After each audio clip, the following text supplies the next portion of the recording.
नमस्कार, हमारे चैनल में आपका स्वागत है। मैं हूं रामचंद्र मौर्य। साथियों, सोशल मीडिया पर आजकल कुछ ऐसी पोस्ट वायरल हो रही हैं जिसमें दावा किया जा रहा है कि हाई कोर्ट ने ईवीएम को बैन कर दिया है। यानी अब लोकसभा विधानसभा चुनाव भी बैलेट पेपर से होंगे। ईवीएम पर हाई कोर्ट ने रोक लगा दिया है। इस तरह की पोस्ट वायरल हो रही है सोशल मीडिया पर, फेसबुक पर, ट्विटर पर, इंस्टाग्राम पर, व्हाट्सएप पर, सोशल मीडिया के लगभग सभी प्लेटफार्म पर ऐसी खबर वायरल हो रही है और इसे लोकतंत्र की बड़ी जीत के रूप में चिन्हित किया जा रहा है। लेकिन हम आपको बता दें, यह सरासर गलत है, अफवाह है।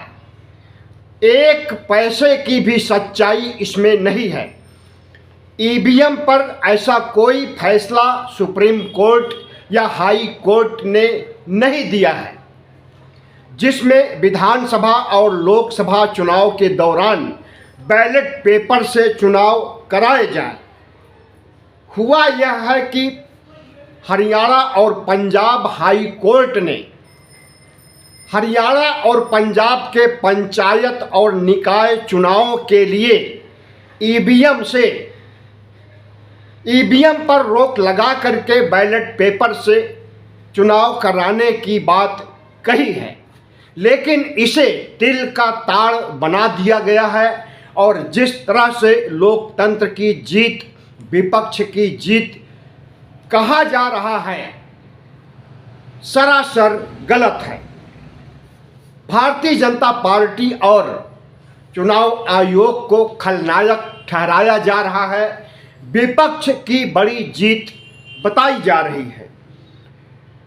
लेकिन बैलेट पेपर से चुनाव होने का अभी कोई सवाल ही नहीं उठता है जब तक वर्तमान चुनाव आयोग रहेगा, क्योंकि वर्तमान चुनाव आयोग की नियुक्ति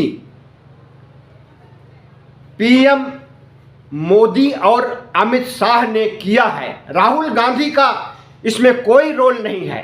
हालांकि कमेटी में उनका भी नाम है, लेकिन राहुल गांधी ने चुनाव आयुक्तों की नियुक्ति में कोई भी योगदान नहीं दिया है। नेता प्रतिपक्ष एलओपी होने के नाते सुप्रीम कोर्ट की गाइडलाइन को नज़रअंदाज किया गया और जिस तरह से प्रधानमंत्री नरेंद्र मोदी ने अपनी मर्जी से, अमित शाह की मर्जी से, अमित शाह के मंत्रालय के एक अधिकारी ज्ञानेश कुमार को चुनाव आयुक्त बनाया है और वह चुनाव आयुक्त कठपुतली की तरह काम कर रहा है। राहुल गांधी ने जिस तरह से एटम बम और हाइड्रोजन बम का उद्घाटन करके, रहस्योद्घाटन करके तमाम वोट चोरी के मामले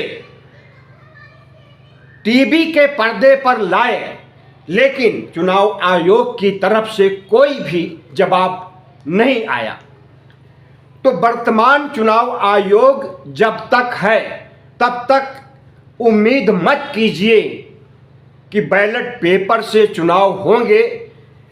चुनाव तो ईवीएम से ही होंगे और ईवीएम पर जो संदेह लोगों को है कि ईवीएम हैक हो सकता है और ईवीएम की वजह से नरेंद्र मोदी को लोकसभा चुनाव 2024 में लगभग 78-79 सीटों पर धांधली करके जिताया गया है। एडीआर नामक संस्था ने और प्रशांत भूषण ने, कई अन्य वरिष्ठ समाजसेवी एक्टिविस्टों ने जिस तरह से चुनाव आयोग और भारतीय जनता पार्टी को आरोपों के घेरे में खड़ा किया, कोई असर नहीं पड़ा। यहाँ तक कि सुप्रीम कोर्ट भी फैसला सुना चुका है कि ईवीएम से चुनाव होने में पारदर्शिता है ईवीएम से चुनाव होना चाहिए। चुनाव आयोग जो कुछ कर रहा है, चाहे वह एसआईआर हो, चाहे वह ईवीएम से चुनाव कराने की प्रणाली हो, जो कुछ अस्तित्व में ला रहा है चुनाव आयोग, सुप्रीम कोर्ट आंख मूंद कर उस पर मुहर लगाता जा रहा है।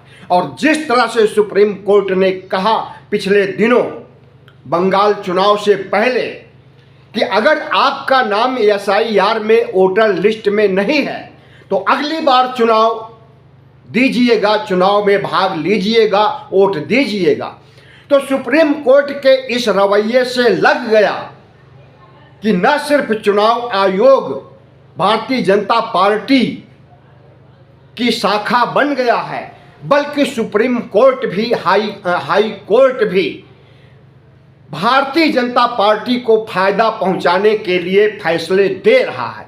ऐसे में यह सोच लेना कि हाई कोर्ट यह फरमान जारी करेगा कि ईवीएम से नहीं बैलेट पेपर से चुनाव होगा, तो यह एक दिवा स्वप्न है।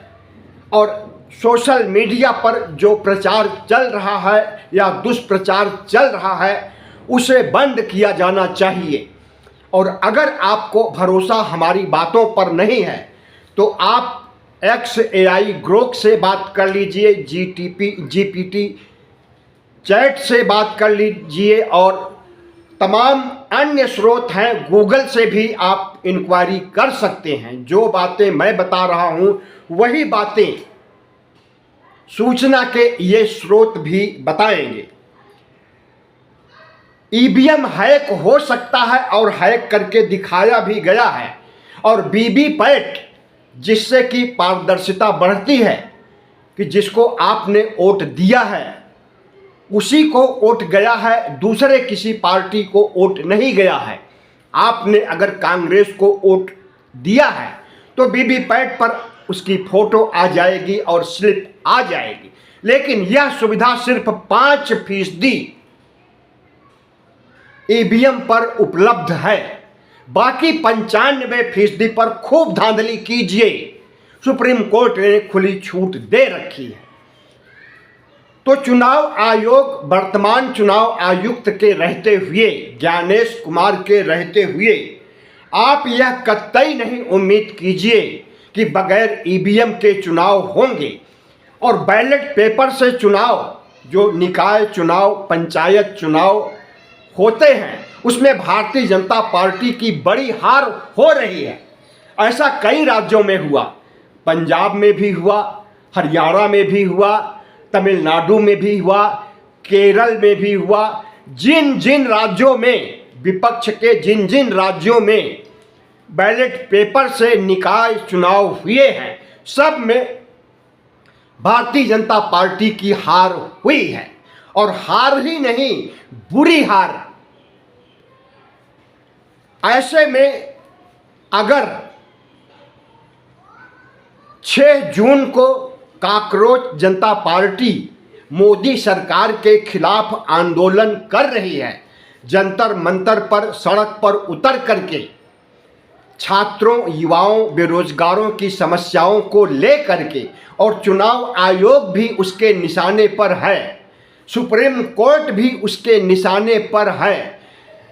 हमें लगता है कि इस देश की जनता को, 98 करोड़ मतदाताओं को, अगर चुनाव में पारदर्शिता चाहते हैं, बैलेट पेपर से चुनाव चाहते हैं, निष्पक्ष चुनाव चाहते हैं, तो जैन जी का साथ देना चाहिए। एक जैन जी ही बचा रह गया है जिसके आंदोलन से सरकार झुक सकती है। बाकी विपक्ष को तो लगभग खत्म कर ही दिया, और जो कुछ बचा है उसको भी खत्म करने की दिशा में नरेंद्र मोदी और शाह काम कर रहे हैं। निकट भविष्य में अखिलेश यादव की भी छुट्टी हो जाएगी, और जो छत्रप बचे होंगे, चाहे कश्मीर में, चाहे झारखंड में, इन सब का भी सफाया निकट भविष्य में हो जाएगा। तो भारत के 29 राज्यों पर भारतीय जनता पार्टी का कब्जा हो जाएगा, तब भारतीय जनता पार्टी आरएसएस के इशारे पर कौन सा गंदा खेल खेलेगी, इसका अनुमान लगा लेना चाहिए आपको। प्रधानमंत्री नरेंद्र मोदी, शाह, भागवत और पूरे भगवा गैंग को बैकफुट पर अगर कोई ला सकता है तो जैन जी का आंदोलन ला सकता है। इसलिए जैन जी का समर्थन कीजिए। लद्दाख के सोनम वांगचुक इसमें हिस्सा ले रहे हैं। कई समाज सेवी और तमाम एक्टिविस्ट इसमें हिस्सा ले रहे हैं, जो अपने को देशभक्त साबित करना चाहते हैं और वर्तमान सत्ता के खिलाफ हैं, तानाशाही अहंकार के खिलाफ हैं। उन्हें जैन जी के साथ उतर करके सत्ता परिवर्तन की दिशा में या तख्ता पलट की दिशा में काम करना होगा। तभी संविधान बचेगा, तभी लोकतंत्र बचेगा और तभी प्रजातंत्र बचेगा। धन्यवाद। वीडियो अच्छा लगा हो तो चैनल को सब्सक्राइब कीजिए, लाइक कीजिए और शेयर कीजिए।